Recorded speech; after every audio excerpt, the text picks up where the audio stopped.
Ich hatte das Glück, in einem sehr musikalischen Umfeld aufwachsen zu dürfen.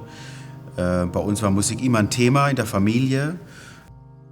Mein Opa mütterlicherseits war nach dem Krieg Stummfilmmusiker. Das heißt, meine Mutter hat auch Klavier gespielt, mein Papa hat zum Leidwesen der Familie Akkordeon gespielt. Aber meine Eltern waren einfach oft Theatergänger, sind oft in klassische Konzerte gegangen. Mein Bruder hat irgendwann den Jazz für sich entdeckt, hat dann in einer Band gespielt. Also Musik war immer ein Thema.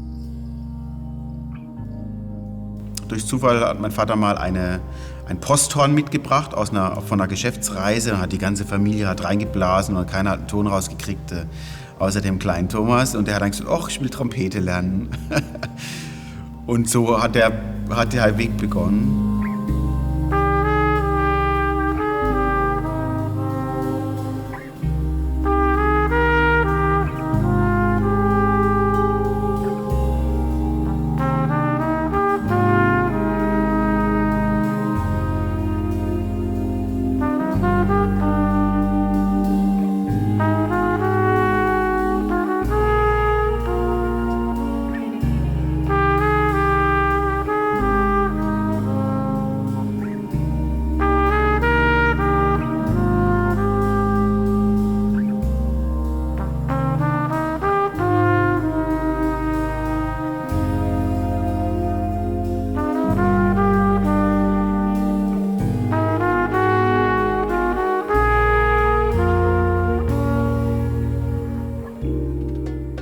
Ich mache ja Musik immer mit geschlossenen Augen.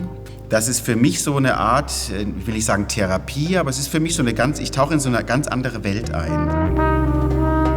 Also da ist plötzlich alles andere ist nicht wichtig. Ich merke so richtig, wie mein Körper runterfährt in so eine Wohlfühloase.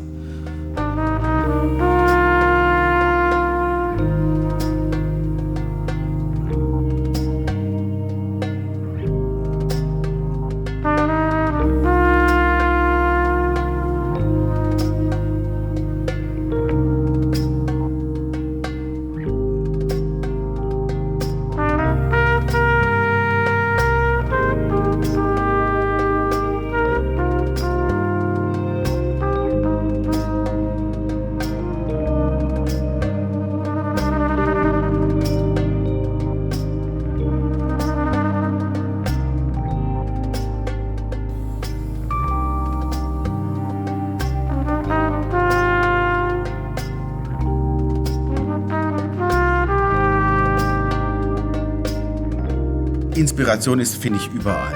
Egal, also wenn du ein interessantes Leben hast, dann ist alles irgendwie Inspiration.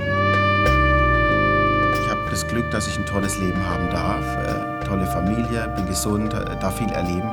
Und aber auch aus Konzerten von Kollegen, die ich höre. Also ich gehe eigentlich fast nie uninspiriert aus einem Konzert raus. Ich glaube, wenn du offen bist, kann alles eine Inspiration sein. Es wird alles verarbeitet.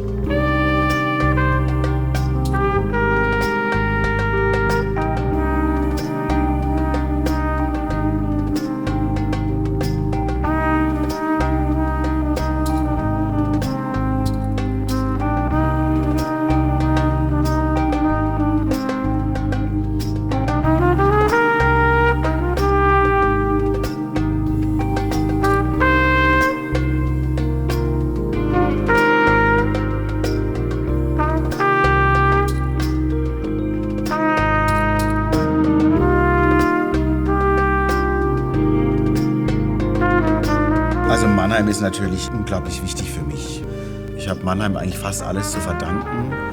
Mannheim ist eine sehr kreative Stadt. Was ich an Mannheim schätze, ist dass es unglaublich viele Szenen gibt. Also dass es eine lebendige Stadt ist, eine sehr ehrliche Stadt. Und die vielen Bilder und vielen Gesichter, die Mannheim hat, das inspiriert mich schon sehr. Also sei es die ganze orientalische Kiste, sei es natürlich auch einfach das ganz erdige Arbeitertum oder sei es natürlich jetzt irgendwie die Leute Hochkultur. Es gibt irgendwie in Mannheim alles. Es ist schon sehr inspirierend und es sind natürlich viele, viele tolle Künstlerkollegen, mit denen man sich austauschen kann, die ja auch unglaublich inspiriert auf einen wirken.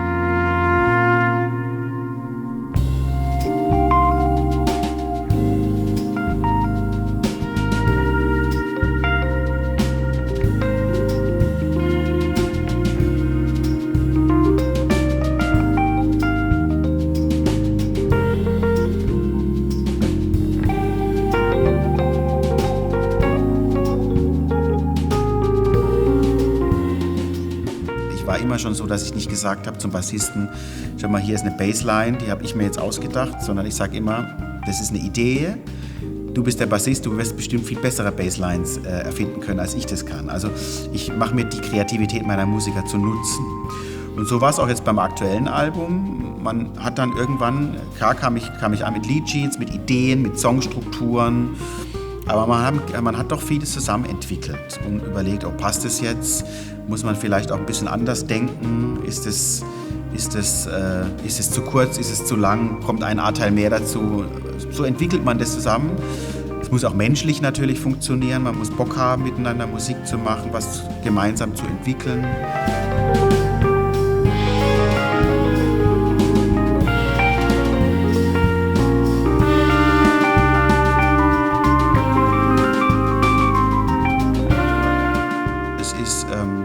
Eine Mischung aus Groove, elektronischen Grooves gepaart mit Instrumentalgrooves, mit nachvollziehbaren Melodien in einem leichten Jazzgewand. Es ist Musik zum Zuhören, es ist Musik zum Mitwippen, eine sehr zeitgemäße Art, den Jazz zu interpretieren. Es ist eine Musik, die niemanden verschreckt. Jeder findet, glaube ich, einen Zugang sofort, weil eben es immer durch einen Groove unterlegt ist und es immer Melodien sind, die nachvollziehbar sind. Und die Soli sind jetzt wirklich nicht Soli, wo jeder zeigen muss, was er kann und jeder muss die Muskeln spielen lassen, sondern ich glaube schon, wir haben das geschafft, dass jeder sich musikdienlich solistisch in Szene gesetzt hat.